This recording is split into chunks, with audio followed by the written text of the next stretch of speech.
तो हेलो दोस्तों, स्वागत है आपका सोशियोलॉजी क्लासेस के हमारे यूट्यूब चैनल पे। तो आज हम चर्चा करने वाले हैं कि लास्ट 10 से 15 दिन जो भी एग्ज़ाम होने में आपका टाइम है, क्योंकि अभी तक यूजी ने सी नेट ने जो भी डेट दिया है वह 13 जून के बाद की एग्ज़ाम डेट दी है।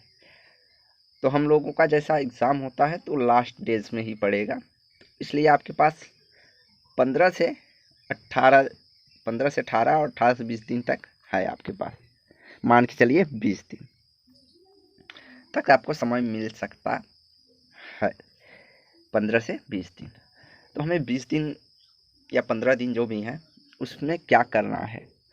तो सर्वप्रथम आपको अपने नोट्स जो भी बनाए हुए हैं आप नोट्स, उसको 2 से 3 बार रिवीजन करना है, चाहे वह पेपर 1 के हों चाहे पेपर 2 के। इसके अलावा हमें किन सेक्शन पे ज़्यादा फोकस करना है और किन सेक्शन से ज़्यादा क्वेश्चन बनते हैं उसकी हम यहाँ चर्चा करेंगे। तो आइए देखते हैं किन किन तथ्यों से ज़्यादा क्वेश्चन आते हैं। ये मान के चलिए कि दुर्खीम, मैक्स वेबर और मार्क्स से 1 या 2 क्वेश्चन बनते ही बनते हैं, चाहे वह पुस्तक के रूप में पूछा जाए, चाहे उनके कॉन्सेप्ट पूछे, चाहे उनके विचारधाराएं पूछे, ये सब चीज़ें पूछी जाती हैं। उसके बाद Malinowski, Radcliffe Brown, Talcott Parsons, R K Merton, Levi Strauss, सभी से एक एक क्वेश्चन जरूर से ज़रूर पूछा ही जाता है। एक से अधिक क्वेश्चन भी पूछे जा सकते हैं, लेकिन एक क्वेश्चन आना ही आना है, क्योंकि यूनिट 1 से जो है हमारे 40 से 50% क्वेश्चन आते ही आते हैं।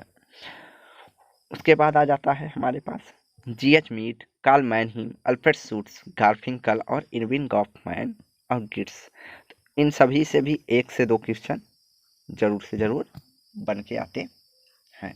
तो हमें जो पहला यूनिट 1 का सेक्शन है बहुत ही इम्पोर्टेंट हो जाता है, क्योंकि आपका 40% इसी से कवर हो जाता है, कम से कम 40% क्वेश्चन इसी से थे। उसके बाद हमारा Edward Said, Pierre Bourdieu, Michel Foucault और जुर्गेन हैबरमास से या तो पुस्तक से पूछी जाएंगी या तो इनके कॉन्सेप्ट जो हैं सीधे सीधे पूछ लिए जाते हैं। जैसे पिछली बार पूछा गया था सांस्कृतिक पूंजीवाद से संबंधित क्वेश्चन पियरे से, जुर्गेन हैबरमास से भी रिलेटेड क्वेश्चन पूछा था, मिशेल फूको की पुस्तकें पूछी गई थी पिछली बार। तो ये सब जो है कि मोस्ट इम्पॉर्टेंट हो जाता है यहाँ पर यूनिट 1, जिससे ज़्यादा से ज़्यादा क्वेश्चन पूछे जाते हैं। तो हमें इसे जो है अच्छे से रिवीजन करके जाना है। तो यहाँ पे एंथनी गिडिंग्स, मैनुअल कैसल से हर बार एग्जाम में क्वेश्चन पूछे ही जाते हैं। भारतीय चिंतक में आपके एम के गांधी, भीमराव अंबेडकर से ज़्यादा क्वेश्चन पूछा जाता है। राधा कमल मुखर्जी, एम.एन. श्रीनिवास घुरिये, कर्वे, इन सभी से भी क्वेश्चन पूछे जाते हैं। तो यूनिट 1 में जो है हमारा 40 से 50% क्वेश्चन आ जाते हैं। बाकी जो 9 यूनिट हमारे हैं उनसे हमारे 50 से 60 क्वेश्चन आते हैं। लगभग सभी यूनिट से हमें 4 से 5 क्वेश्चन पूछे जाते हैं। तो यूनिट 2 में हमें शोध के डिफिनेशन, टाइप ऑफ रिसर्च और ख़ास करके आपको उदाहरण देकर यह पूछा जाएगा कि यह किस तरह से हम इसमें रिसर्च को शामिल करेंगे, तो इन सबको पूछा जाता है। इसके अलावा मैचिंग वाले क्वेश्चन भी इससे पूछ लिए जाते हैं, और एक क्वेश्चन जो है रिसर्च से संबंधित पुस्तक से भी पूछा जाता है। इनके अलावा हमारा यूनिट थर्ड जो कि यह भी मोस्ट इम्पॉर्टेंट यूनिट के रूप में देखा जाएगा, क्योंकि इससे 8 से 10 क्वेश्चन पूछे जाने हैं। यहाँ पे आपके थिंकर्स के विचार अर्थात डिफिनेशन पूछे जाएंगे, इनसे संबंधित विशेषताओं की पुष्टि पूछी जाएगी, या इनसे संबंधित कॉन्सेप्ट कौन कौन से सिद्धांत किसने दिया है इसके बारे में पूछा जाता है। इसके बाद यूनिट 4 में हमारे ग्रामीण एवं नगरीय रूपांतरण के रूप में है, जिसमें आपकी ज़्यादातर आपको स्टेटमेंट वाले क्वेश्चन यहाँ से पूछे जाते हैं। एक तो कथन कारण वाले क्वेश्चन पूछे जाएंगे और दूसरे मल्टीपल स्टेटमेंट दिए रहेंगे जिसमें आपको चुनाव करना रहता है। तो यह हो गया। इसके बाद यूनिट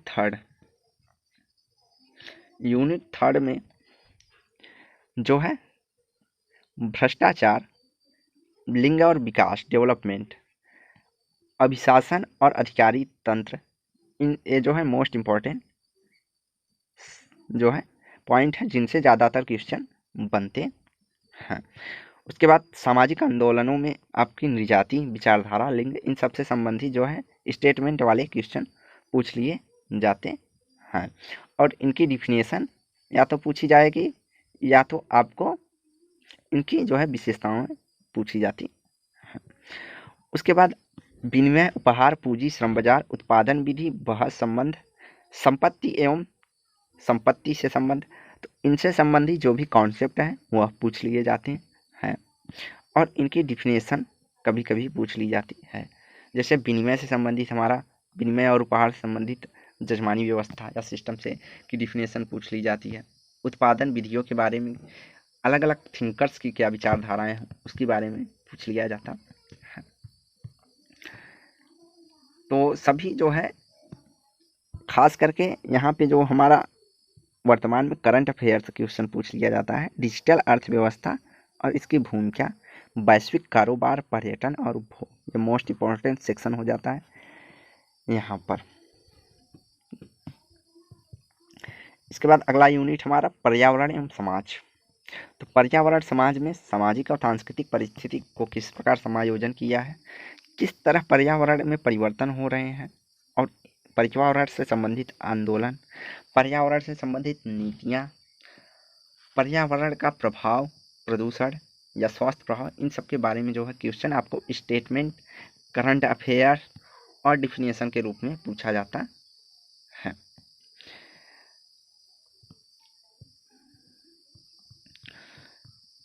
परिवार, विवाह, नातेदारी।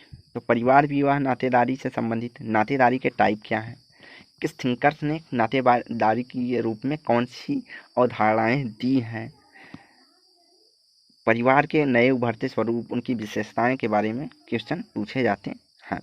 और ख़ास करके पारिवारिक कानून, घरेलू हिंसा, महिलाओं के विरुद्ध अपराध, इन सब से जुड़े हुए सेक्शंस, अधिनियम आदि जो है पूछे जाते हैं।